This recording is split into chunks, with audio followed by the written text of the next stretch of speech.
Shalom, Yashala, Shalom. First and foremost, I want to give all praise, honor, and glory to the Most High Yahweh. I do so in the name of His only begotten Son, Yahweh Shai. Double honors to the apostles and the elders of Yasharallah, called Haloyim Yahweh by Hashem Yahweh Shai, by Hashem Harakah Kwadash, for blessing our elders with the spirit of truth, so that we may know. Shout out to the Akim and the Akwaf that's keeping the faith in the works. Y'all keep at it. It's your brother Abaya coming at you with more precepts. It's the book of Psalms, chapter 71 and verse 10 says, "For mine enemies speak against me, and they that lay wait for my soul take counsel together, saying, Power hath forsaken him, persecute and take him, for there is none to deliver him." Right? The wicked are plotting. They've been plotting since, right? And now the plot seems to be taking a turn towards the finances, like we've been speaking on. Right. I know. I think it was either last year or year before. I think I made a video of the elite that were exchanging their dollars for gold and silver and things of such, and people were wondering why they were doing it. In fact, I think it was before the pandemic hit. All right, so the elite was switching out dollars for gold, and people were wondering what was going on. And on top of that, they began to move out of the daughter of Babylon and go to other countries. So, like I said, this was a while ago, and now, what I'm seeing in this video is they're investing in other things like artwork, right? Basically, it's as though they're leaving the dollar now before it actually gets destroyed and acquiring different things of value, right, in order to stay afloat or stay on top of the game, rather. I'm not say stay afloat because they are the wealthy, but they are making moves so that they stay on top of the game, right? Like I said, a couple years ago, they were changing their dollars for gold, and then the pandemic hit, and now they are investing more and more into artwork. All right, so I'm gonna let this video play and I'll be back. Setting records even in retirement. A pair of Air Jordans MJ wore during a game just sold at an auction for over $1.4 million, the most ever for a pair of sneakers at an auction. We are seeing, we think, historic market conditions for, I think, a few reasons. Market context and backdrop is very strong, and thirdly, the material is really exceptional. But what do you think's really going on with the Fed? I mean, this is unbelievable. See, his mind is just like, as far as this particular question goes, it's just like mine. Like, what's going on? People don't do things like this for no reason. It's always a reason behind moves like this. Can't go on, can it? Are we setting ourselves up for a tulip mania event? The pandemic was good to billionaires. We said that. Good for a lot of wealthy people. Maybe not, assets get marked up as the Fed stays at zero. What else goes into the thinking for people that really have more money than they know what to do with in terms of art? I guess it goes up over time. Is it off balance sheet? What's going on in that regard?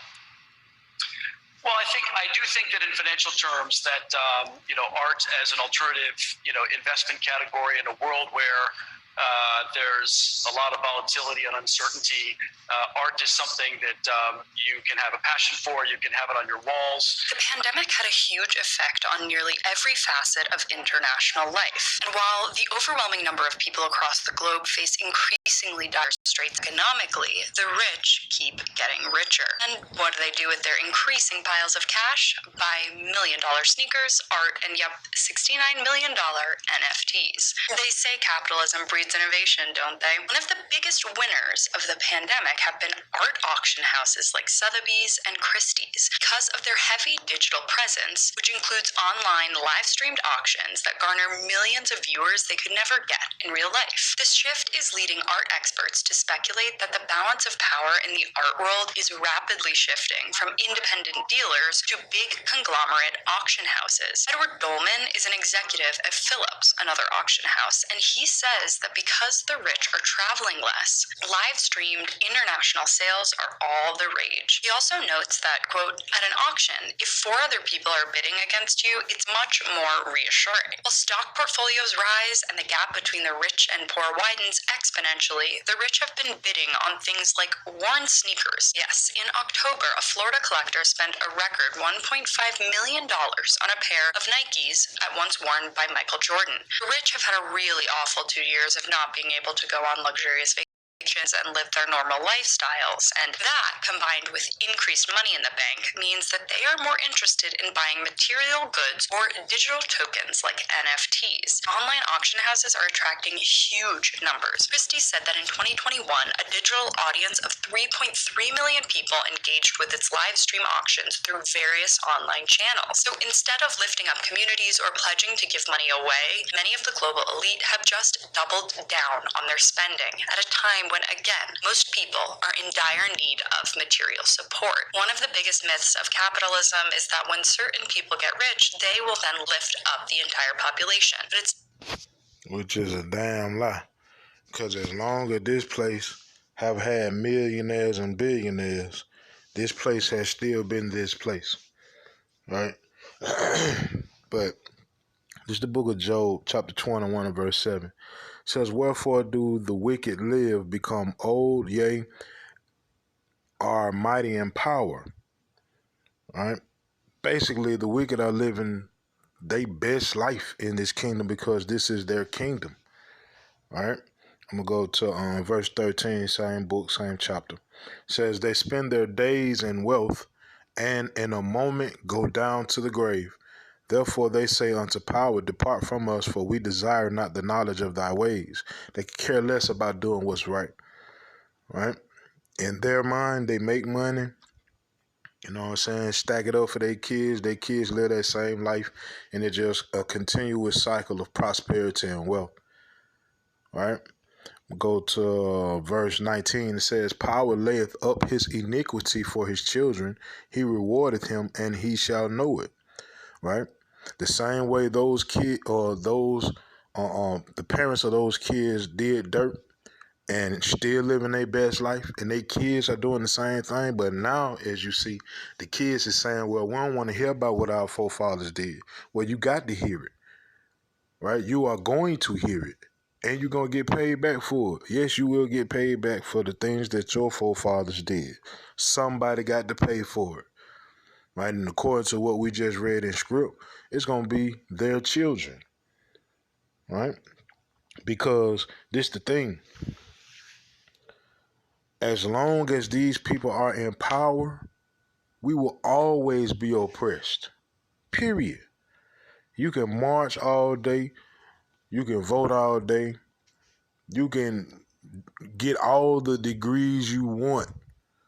You can get on their team. You can speak on their behalf. At the end of the day, man, nothing will change as long as they're in power. Facts. All right? Let me go to the book of Isaiah.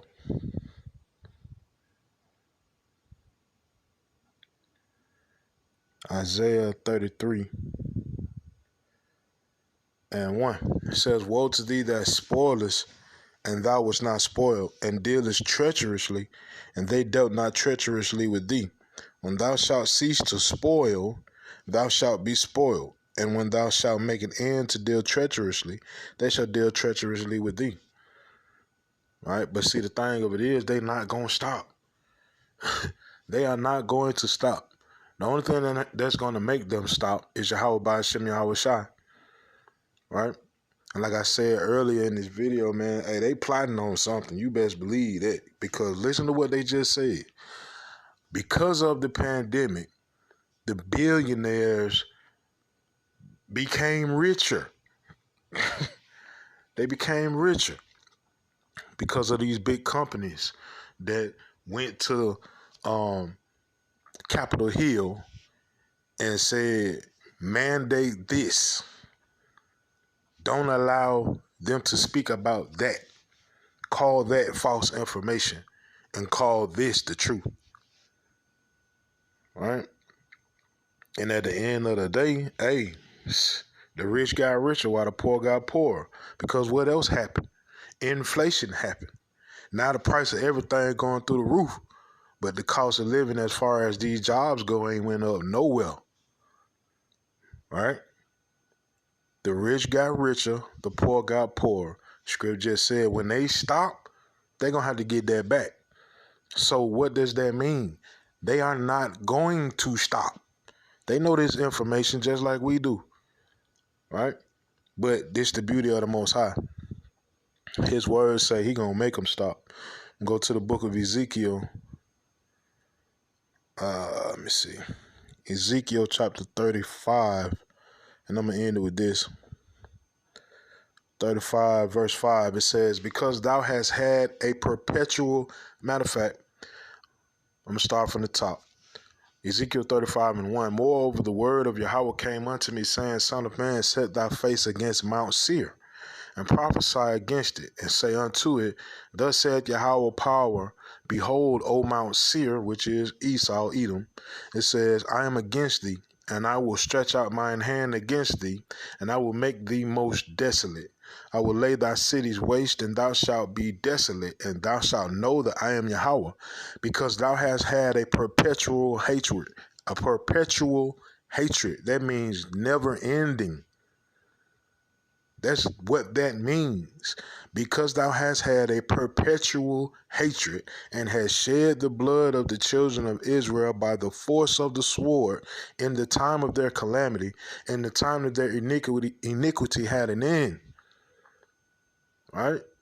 Right now, Esau is just building up more of his tab because our iniquity had an end. Right? It says, therefore, as I live, saith Yahweh power, I will prepare thee unto blood, and blood shall pursue thee. Since thou hast not hated blood, even blood shall pursue thee. Thus will I make Mount Seir most desolate, and cut off from it that passeth out, and him that returneth. Right? And I will fill his mountains with his slain men. In thy hills and in thy valleys and in all thy rivers shall they fall that are slain with the sword. Right?